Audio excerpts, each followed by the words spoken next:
রব্বির হামহুমা কামা রাব্বায়ানি সগীরা।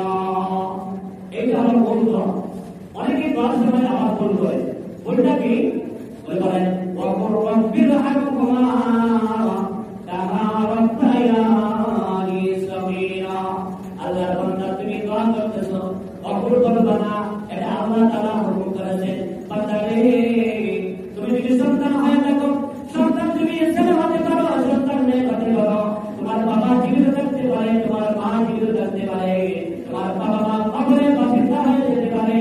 জীবিত থাকতে আমি যখন তোমার মা বাবার জন্য, পিতা মাতার জন্য, বাবা মার জন্য দোয়া করবা, রব্বির হামহুমা কামা রাব্বায়ানি সগীরা। অকুল করবা না, কারণ অকুল আল্লাহ তাআলা আদেশ করেছেন, হুকুম করেছেন বান্দা তুমি বলো রব্বির হামহুমা, অকুল রব্বির হামহুমা।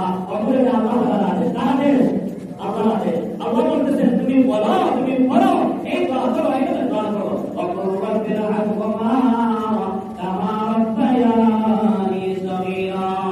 আল্লাহ তাআলা বলতেছেন তখন আপনি যে দোয়া করবেন, আমি যে দোয়া করবো, আমি দোয়ার সময় কি বলবো?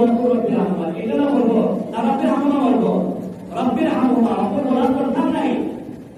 আপনি কাকে বলবেন? বলেন তো, আপনি তো নিজেই দোয়া করতেছেন, তাহলে অকুল বলবেন কেন? আপনি বলেন রব্বির হামহুমা কামা রাব্বায়ানি